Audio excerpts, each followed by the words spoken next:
The episode starts in a lab, which can only mean two things. This is the episode with Matt Pierrot, or it's one of Vicious's drug dungeons. Please, you don't understand. He's an experiment gone wrong. Let there be light. From the embarrassingly blatant exposition, we'll assume the former. He's a violent, homicidal, loose cannon. Well then, sounds like my kind of guy. I'm amazed time and time again how incompetent these morons are. You had a perfect episode of a madman chasing after Spike. This is literally the beginning of the episode. Bullets don't work against him, neither do explosive, and he's presumably French. Do you need any more than that? They say he's the best hitman in the solar system. You can't let him out. This isn't someone you put in the world. We hooked him on red-eye to control him, but he scrambled his brain. Violent, homicidal. There's a reason we call him Mad Pierrot. Wow, lady, I couldn't have figured it out myself. Thank you. Care to return the favor? Do a job for me, and you'll have all the red eye you want. What is the job? Kill Spike Spiegel. Could you have said that slower? And there we go. Vicious can't just ask him to go after someone. The aspect that he's entirely mad is out the window in this very instant. Another step to raise world building, where you would show another shady side of the ISSB. But whatever, let's have Vicious be behind this again. When do I get to go? The trio is having some relaxing time in a bowling alley, and look, there's the three old men. Except they don't say anything, they are just there. Leave it to Netflix to make recurring characters flat out boring. This game sucks balls. What is happening? Well, after recent events, we wanted to do something special for you. If only Faye wasn't the most unbearable character, I might have felt something here. You know, I'm deep. I'm layered. Like nachos. Time for the clown to show up.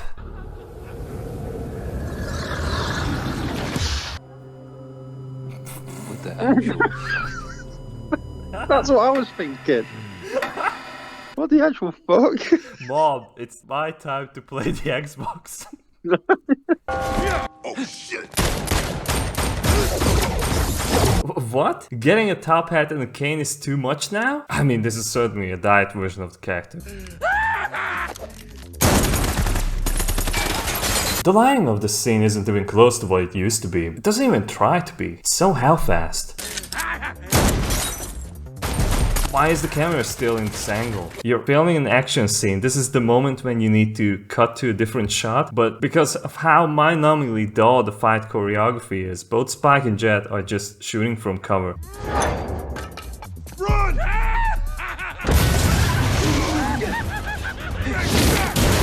Oh, look at this. They can't have the real actors perform the same scene as in the anime, so they have some cheap 3D animations shadow perform the same thing.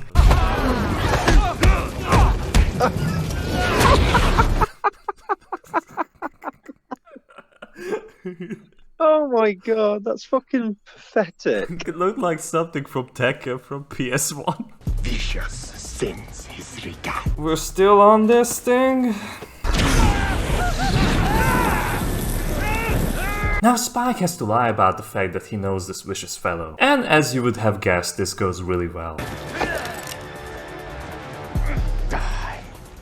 Die. And because Pierrot has shell shock from dogs, he just freezes in one place.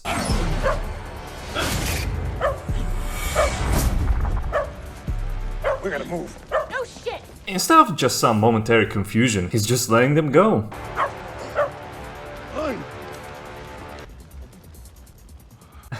What an underwhelming piece of shit. The action was so flat, there was barely anything going on, but the biggest horror is having this Faye Valentine help you with your injuries. You're gonna want this in your mouth instead. I saw a guy, he was way less banged up than you, and he got one of these chem treatments, and he was crying like a baby. Not helping. Oh, just shut up. Spike barely got out, there's no time for this. Lay down.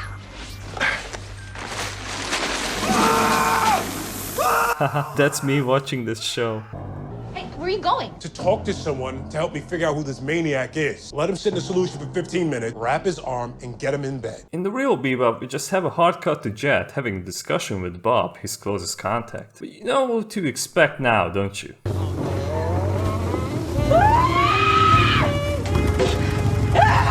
Why does this all Thanks for feel coming, like Woody. it's all the sets are like from movies that Red Letter Media would watch? Maybe it's from Low Blow. Like they bought the entire set of Low Blow. But we're gonna see an old elderly Asian man doing kung fu while can't drive a fucking car. What's his name?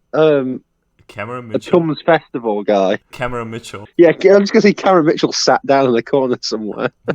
Close those fucking doors! I'm having a Tums Festival. God, I can just imagine him like saying this ninja suit. Yeah. Are you joking? Making a point. Your boy is a phantom. Scrub cleaner than my bikini line in summertime. Ugh. Who has that kind of access or money for this level of invisibility? Special Forces, Syndicate. Woody couldn't find anything on Pierrot LeFou and suggests it's barely syndicate business. But what about your partner? You ever run a search on the guy? Saving my life was his job interview. You know, he pulls my bacon out the fire, I don't question his integrity. Yeah, well, But turns out Spike is even more of an enigmatic character. your partner, Spike Spiegel, he's even less conspicuous than the Phantom. You got issues. Regardless, Jet still stands by him. But not my partner. Yeah, okay. Thanks, Woody. Greater the tab, the greater the payback. So protect that ass of yours, Jet. I'm gonna want what's mine. Fuck you. Jet tries to have a conversation with Spike about what happened between him and that maniac, but Spike is still acting like he has no clue. What'd he say to you? Who? The maniac. I saw him talking to you. No, I'm friends with him. You're my friend. No need to keep secrets. By this time in the series, Jet had a good idea that Spike was probably part of the Syndicate at one point, but because of his actions, he never questioned where his loyalties lie. Here we have this never-ending flow of bullshit out of Spike to keep his past a secret. Listen, he yelled, die, die, die, at Ein. Oh. I told you, there's something fishy about that dog. While in the anime he was straight that he wants to get out from it all. That's even a major moment in the final episodes. 過去に縛られてる。この目を見ろ。事故でなくして片っぽは作り物だ。その時から俺は片方の目で過去を見て、もう一方で今を見てた。目に見えてるもんだけが現実じゃない。そう思ってた。All those wonderful moments with these characters have led up to this point, so we are quite invested where any of them will end up. So protect that ass of yours, Jet. I'm gonna want what's mine. And another thing the live action will never deliver on.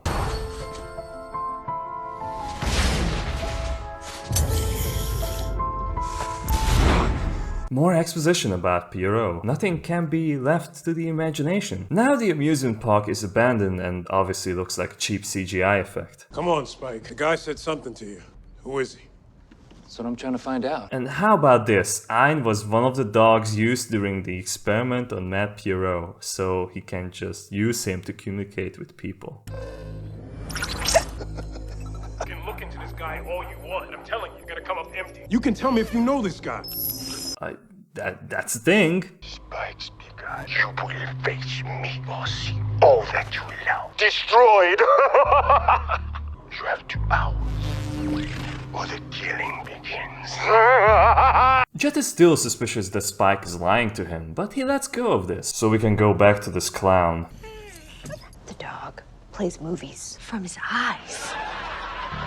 From his eyes! He finds his outfit, but he starts talking in French. Je vous donne des choses que vous, humains, ne pourriez pas croire. By the way, the set you see right now is literally how big the entire showdown will be. Imagine going to an abandoned amusement park and you use the area equivalent of 3 hot dog stands. The guy's got a force fit. It's ablative armor. It's useless against the blade, though. If I can get close enough, I might be able to... Draw a drop of blood before he tears out your lung? That's not gonna happen. Spike is packing heat in preparation, but just like Columbo with his persistence, Jet is still trying hard and he makes the most stupidest assumption in the episode. I knew who you used to be. Do you? A man with your skills only comes from one place. You're on some kind of special ops team. There's no shame in that. Just lie down, tell him you're ex-syndicate and get over with it. You have been rolling together for 3 years. What is the issue here? I'll set a course for Earthland. Hey, what do you think about the dog? I mean, I'm just saying, I like the dog. It's fuzzy, cute, but... Yeah, okay, we get it, darling. But yes, that's all Ein will ever do. It shoots video from its eyes. It's probably not the least it can do. What? They are leaving Ein behind? In the meantime, the coup preparations with the guy with its testicles. We agreed it would only be you and me. When we see the elders, sure, but... Send your men away. So Vicious now wants the reverse of what Santiago offered. Even an idiot could see through that. But since everyone is retarded in this show, we just gotta go with it. We take my ship, you and me. We made a deal. With my ship, my men can at least track me if you decide you want to eat my testicles for tea. Or lose the deal.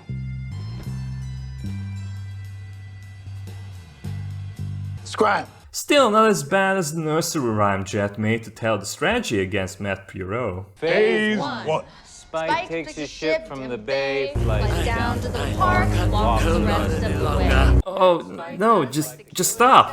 I'm dying of cringe. It's too much. I didn't come up with this plan to fail, or to lose either one of you. I want to hear it again with feeling. Phase 1. And we're in Mustafar? What is this place? Oh yeah, it's the place where the elders are. These visuals aren't something that will stick with people. Approach you and Mao with the treacherous plan to murder us.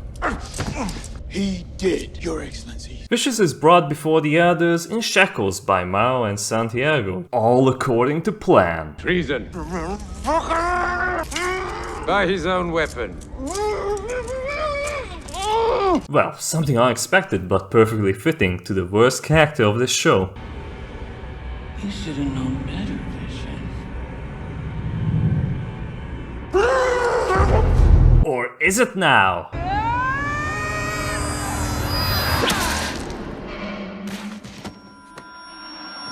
It turns out it was none other than our testicle-munching boy himself using a face changer we have seen in an earlier episode. It's a good thing that the opening sequence for the show have spoiled a moment that was not shown yet, so I was totally expecting that some kind of plot twist would happen here.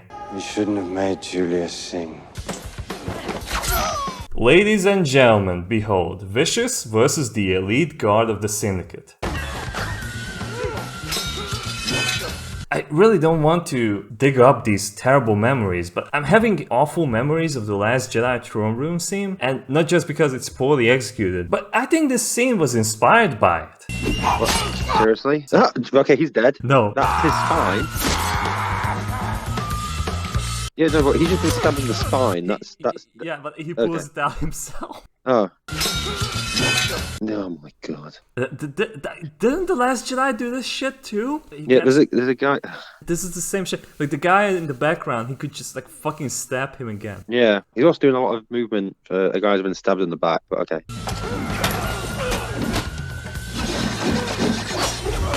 You're telling me they don't have guns? Not even the elders? Okay, he's dead. He's gonna be... Oh, whatever.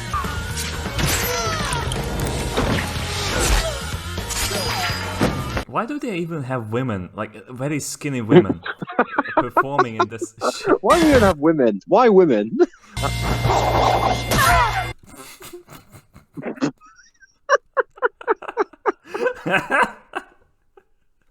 Oh, whatever. Yeah, sure. That was something you can do. Don't be rash, boy. I have always loathed that term of endearment. Oh great, daddy issues. It's a crime Mother is no longer with us to witness. Oh my god, is that actor? He looks like Diet Palpatine. He's in loads of things. A true heart. How about now? You're nothing but a scared little boy. You'll never be anything else. What's up with the music? Is this Vicious's moment of glory?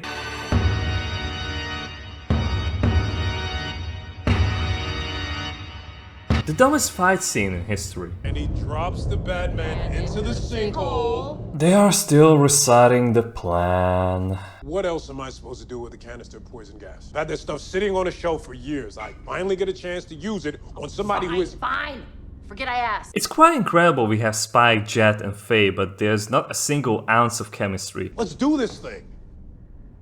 Really? Yes! Phase 1, here we go. At least Spike is leaving to face Matt Pierrot, but not without betraying Jet's trust. And since we don't have Ed in the series yet, we need this convenient pen drive that serves as a virus.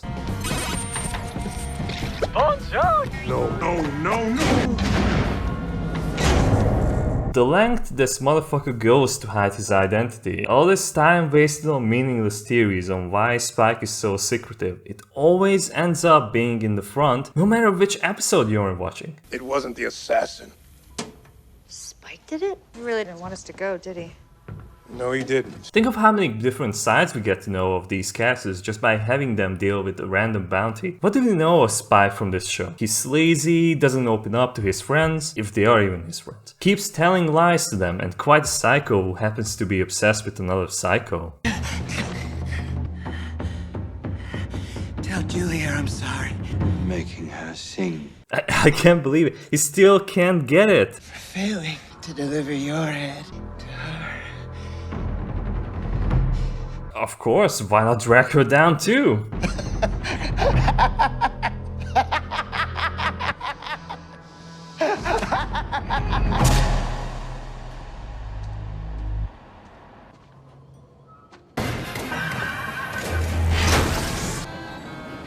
Hello, boy. Why are we still here? Spike knows that knives can penetrate to the foe, so why not throw one at him from a very long distance so he can dodge it? Hey, you missed, pal. Darn it, it didn't work. I feel like I'm watching the music video to a Rob Zombie song.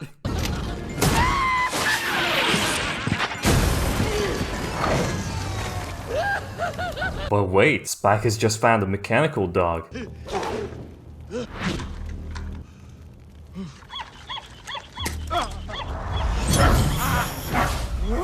Oh, of course, just like in the episode. Alright, cool. Spike pokes him with knife and he flies away now?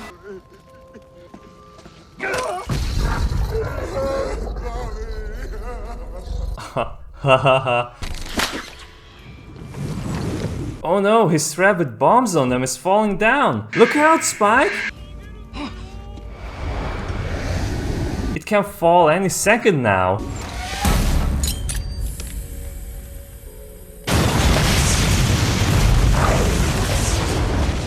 Okay. Whatever, this is incredibly underwhelming. In the original, we got half the episode for this intense chase sequence between Spike and Matt Pierrot through the amusement park itself. All this exchange for this? Hello, boy. It's a joke how little we get to see when they enter this CGI monstrosity. And yeah, fine, some may say it's more cost efficient, but why bother bringing this show to live action in the first place if all you're gonna do is cut corners? So much has been changed that it barely resembles anything. The main strength of Bebop isn't even utilized. In the anime, Spike doesn't know about Pierrot's weakness. It's by chance that the cat who Matt Pierrot gets crazy about had an artificial eye. And just when you would think Spike was cornered, the light reflects from this said eye, reminding him of that horrible moment of his life.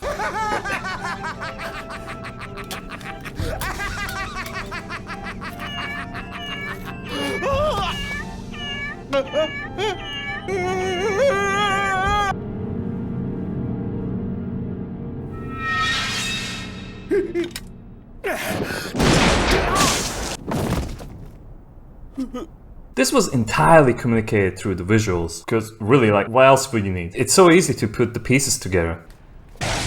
It's showtime! Another memorable scene, barely any dialogue, and you can take the scene for what it is. But before this episode could end, we really need to see what's up with Vicious. Hello, sweetie. Don't get up. Do you have a good day? Mine was good. Bloody good. He's a good husband, brings flammable heads to his loving wife. And I have a feeling it's only going to get better. I call you out on your bullshit. There's still 2 episodes of this garbage left.